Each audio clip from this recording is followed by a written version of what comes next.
चोर चोरी करने उसके ऊपर चढ़ गया, प्रसन्न हो गया। चोर अपना कपड़ा जलाकर चोरी का सामान ढूंढ रहा, प्रसन्न हो गया। ये इतना प्रसन्न होने वाला देवता दुनिया में कहां होगा? कहां?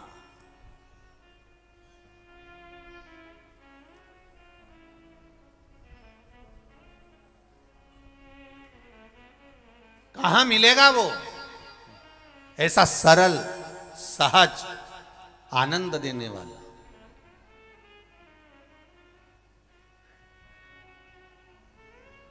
विचार करो जरा।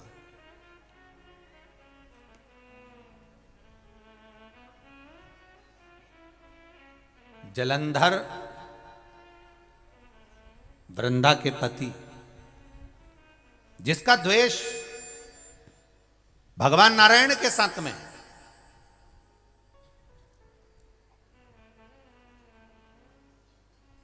भगवान नारायण के साथ जिसका द्वेष है, भगवान विष्णु के साथ में जिसका द्वेष है, शिव जी के साथ में जलंधर का द्वेष नहीं है। क्योंकि जलंधर हुआ कहां से? शंकर भगवान को क्रोध आया, अवधूत रूप धारण करा, अवधूत रूप के क्रोध को ब्रह्मा जी ने घोड़ा बनाकर समुद्र में डाल दिया और उससे एक बालक उत्पन्न हो गया जिसका नाम जलंधर था। तो शिव जी से बैर क्यों करेगा वो? शंकर भगवान से उसका कोई बैर नहीं। पर मारा किसने? मेरे शंकर भगवान ने मारा। क्यों मारा? क्योंकि मेरे देवादिदेव महादेव से भगवान नारायण, भगवान ब्रह्मा, 33 कोटि देवी देवताओं ने जाकर कहा ये उत्पात मचा रहा है, धर्म नष्ट कर रहा है। मेरे शिव मारने के लिए आतुर जब होते हैं जब कोई धर्म को नष्ट करे। मेरा शंकर आता तब है जब धर्म नष्ट होता है। ये शिव महापुराण की कथा दुनिया के लोग सुन रहे हैं, सारा संसार, देश विदेश में लोग सुन रहे हैं। जहां शंकर के मंदिर नहीं थे वहां शंकर के मंदिर बन गए। जो शिव के मंदिर टूट रहे थे उन शिव के मंदिर को लोगों ने बचाना प्रारंभ कर लिया। जिन मंदिरों में धूल जमी होती थी उस मंदिर में जाना कर प्रारंभ कर दिया। जिस मंदिर में कोई नहीं जाता था, कुत्ते बैठे रहते थे, वो मंदिर साफ होकर आज भक्तों ने जाना प्रारंभ कर दिया। कारण क्या है? क्योंकि जब जब धर्म की हानि होती है तब मेरा महादेव सम्मुख में आता है।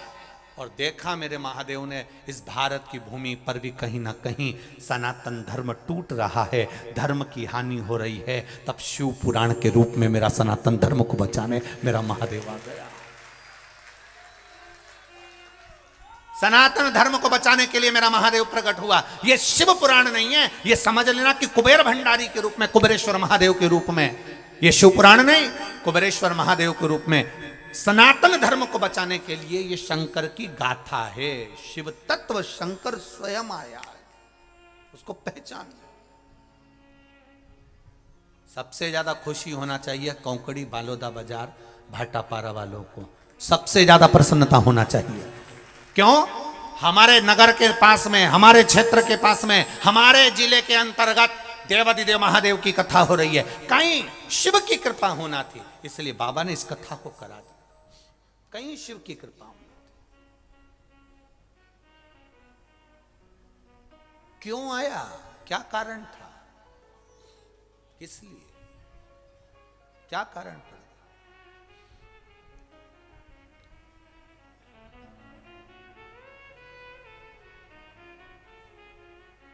साहब, जलंधर का बैर महादेव से नहीं है, पर महादेव बैठ गए तप करने के लिए। जब महादेव तप करने के लिए बैठे, मेरे देव अधिदेव महादेव तप की मुद्रा में लग गए।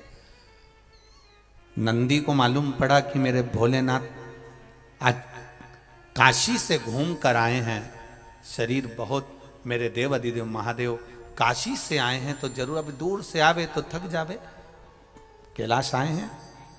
लगा उनको जाऊं जरा पूछूं। जो पहुंचे, जैसे ही पहुंचे, क्या देखा? नंदी ने, पार्वती मैया तो अंदर थी, मेरे देव अधिदेव महादेव तप की मुद्रा में बैठे हुए थे। उनके शरीर से ओमनाद हो रहा था, शरीर से ओमनाद। नमः शिवाय, ओम नमः शिवाय, नमः शिवाय, ओम नमः शिवाय, नमः शिवाय, ओम नमः शिवाय, नमः शिवाय, ओम नमः शिवाय। पहले भी कथा में कहा, नारी नमः शिवाय से चालू करती है, वो सुना है कि नहीं सुना है? सुना है सबने। और पुरुष ओम नमः शिवाय से चालू करता है, दोनों में अंतर है। नारी क्या बोलती है? नमः शिवाय, ओम नमः शिवाय, नमः शिवाय, ओम नमः शिवाय। और पुरुष जो गुणगान करता है वो ओम नमः शिवाय, ओम नमः शिवाय, ओम नमः शिवाय, ओम नमः शिवाय। दोनों के गुणगान में अंतर। शिव बैठे हैं, मेरे महादेव बैठे हैं, कैलाश पर्वत पर विराजमान है। मेरे देव अधिदेव महादेव शंकर आनंद के साथ बैठे थे, तप मुद्रा में थे। शब्द निकल रहा शरीर में से, ओम नाद निकल रहा शरीर में से, शरीर में से ओम नाद निकल रहा।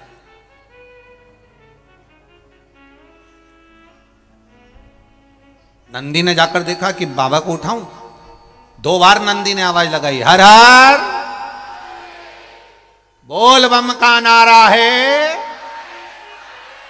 बाबा एक सारा फिर आवाज लगाई, उठे ही नहीं। बाबा नहीं उठे तो नंदी को लगा बाबा तप में बैठ गए।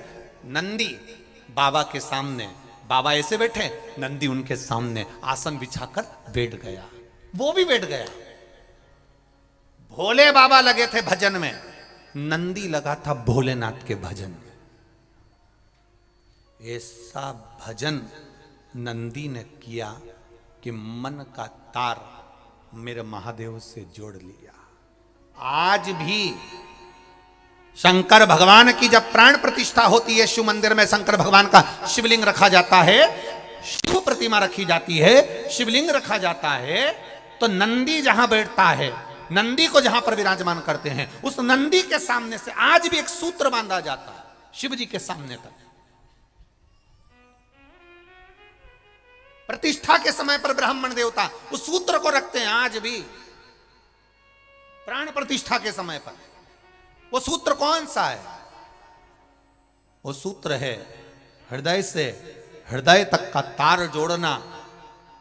उसको लोग सोमसूत्र भी कहते हैं,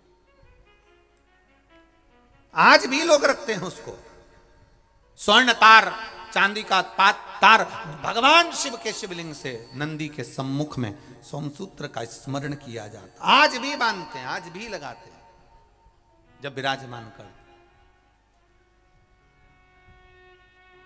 अब नंदी बैठे भगवान शिव के सामने, तप में लीन, महादेव तप में लीन। इतनी देर में आ गया जलंधर, जिसका कोई बैर नहीं महादेव से, कोई बैर नहीं है महादेव से, तो भी जलंधर आया। और जलंधर आकर माता पार्वती जी को देखा, कितनी सुंदर है मां। देखकर जलंधर ने माता का हाथ का स्पर्श करा। उस समय पर मां शिव का स्मरण कर रही थी, भगवान शंकर का स्मरण कर रही थी मां। कोई बैर नहीं है जलंधर से। और एक बात याद रखिए, जितने लोग आस्था चैनल पर कथा सुन रहे हैं, जितने फेसबुक यूट्यूब पर सुन रहे हैं, और जितने इस कौकड़ी गांव के अंतर्गत छत्तीसगढ़ में कथा सुन रहे हैं, मेरे धान के कटोरे में बैठकर आप लोग कथा का रसतत्व ग्रहण कर रहे हैं, एक बात का स्मरण जरूर रखिएगा, कोई आपकी जिंदगी में ऐसा मिलेगा जिसका आपने कुछ नहीं बिगाड़ा, ना कभी उसको गाली दी, ना कभी अपशब्द कहा, उसके बाद भी वो तुम्हारा बुरा करने में ही लगा रहेगा, आपके लिए अपशब्द बोलने में ही लगा रहेगा, आपका हमेशा बुरा करने में लगा रहेगा। ना आपने कभी उसको गाली दी, ना कभी आप उसको पहचानते, ना कभी आप उससे मिले, ना कभी आप उससे जुले, और ना कभी आपने उसको देखा, केवल उसके बारे में सुना और अंदर से ईर्ष्या जागने लगी। कोई कोई ऐसा होता है। कर्ण की, राजा कर्ण की अर्जुन से कोई बैर था क्या? अरे बोलो तो जम के नहीं। अर्जुन ने कभी राजा कर्ण को, दानवीर कर्ण को कभी अपशब्द कहा था क्या? नहीं। पांडवों ने कभी कर्ण को कुछ कहा था? एक शब्द पांडव नहीं बोले कर्ण के लिए, एक शब्द नहीं बोले। उसके बाद भी कर्ण, उसके बाद भी कर्ण, अर्जुन, नकुल, सहदेव, भीम, युधिष्ठिर से बैर रखता था। ऐसे कई हैं जो पहचानते ही नहीं है, जो आपसे मिले ही नहीं है, जो आपको जानते तक नहीं है, बस आपकी प्रशंसा सुन नहीं सकते और उनके मन में ईर्ष्या जागृत हो जाती है। समझ लेना, ये जलंधर जैसी औलादें बहुत सारी हैं, बहुत।